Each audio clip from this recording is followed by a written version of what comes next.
আসসালামু আলাইকুম ওয়া রাহমাতুল্লাহি ওয়া বারাকাতুহু। সম্মানিত দর্শক শ্রোতা, এখন আমি আলোচনা করব গোসল সম্পর্কে। গোসল কাহাকে বলে, গোসল কত প্রকার ও কি কি, এর বিস্তারিত আলোচনা করব ইনশাআল্লাহ। গোসল আরবি শব্দ, যার শাব্দিক অর্থ হচ্ছে ধৌত করা।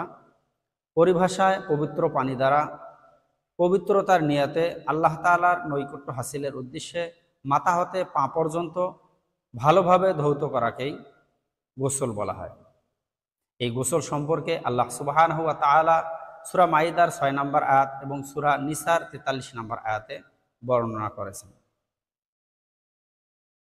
যে, তোমরা যদি অপবিত্র হও তাহলে পবিত্রতা অর্জন করো গোসলের মাধ্যমে।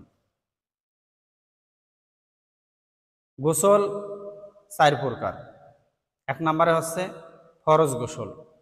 কি কি কারণে গোসল ফরজ হয়? সেই কারণের ১ নম্বর হচ্ছে কামভাবের উত্তেজনার সাথে বীর্যপাত হলে গোসল ফরজ হয়, অর্থাৎ স্ত্রী সহবাস, স্বপ্নদোষ বা হস্তমৈথুনের মাধ্যমে যদি বীর্যপাত হয় তাহলে গোসল ফরজ হয়।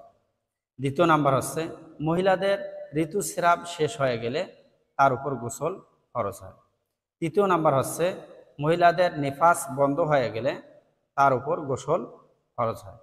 ৪র্থ নাম্বার হচ্ছে সঙ্গম করার সময় লিঙ্গের অগ্রভাগ যোনিপথে প্রবেশ করলে বীর্যপাত হোক বা না হোক গোসল ফরজ হবে। এগুলো হচ্ছে গোসল ফরজের কারণ। ২য় নাম্বার গোসলে হচ্ছে ওয়াজিব গোসল। ওয়াজিব গোসল বলা হয় মৃত্যু ব্যক্তিকে কাফন দাফনের পূর্বে যে গোসল করা হয় সেই গোসলকে ওয়াজিব গোসল বলা হয়। অর্থাৎ কোনো মুসলমান ব্যক্তি মৃত্যুবরণ করলে তাকে যে গোসলটা দেওয়া হয় এই গোসলটাকেই বলা হয় ওয়াজিব গোসল।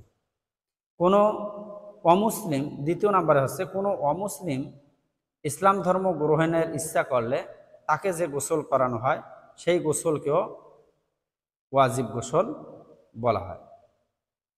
৩য় নাম্বার হচ্ছে মাইয়েতকে গোসল দেওয়ার পরে গোসলদাতা ব্যক্তি যে গোসল করে সেই গোসলকেও ওয়াজিব গোসল বলা হয়। গোসলের প্রকারভেদের ৩য় নাম্বার প্রকার হচ্ছে সুন্নত গোসল। অর্থাৎ শুক্রবারের দিন জুমার নামাজ আদায়ের উদ্দেশ্যে জুমার নামাজের পূর্বে যে গোসল করা হয় সেই গোসলকে সুন্নত গোসল বলা হয়।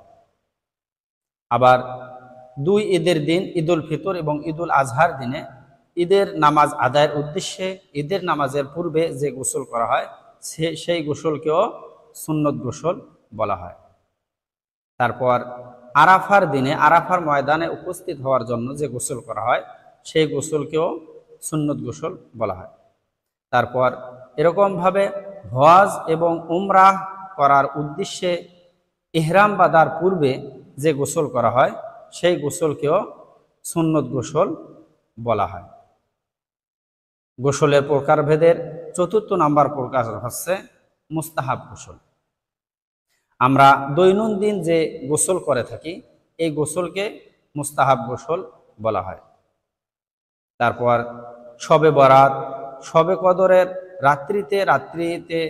রাত্রি জাগরণ করার উদ্দেশ্যে বা ইবাদত করার উদ্দেশ্যে যে গোসল করে থাকি সে গোসলকেও এরকমভাবে মুস্তাহাব গোসল বলা হয়।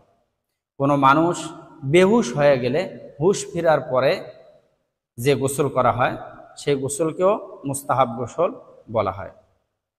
তারপর এরকমভাবে শরীরে শিঙ্গা লাগানোর পরে যে গোসল করা হয় সে গোসলকেও মুস্তাহাব গোসল বলা হয়। এগুলো হচ্ছে মুস্তাহাব গোসল।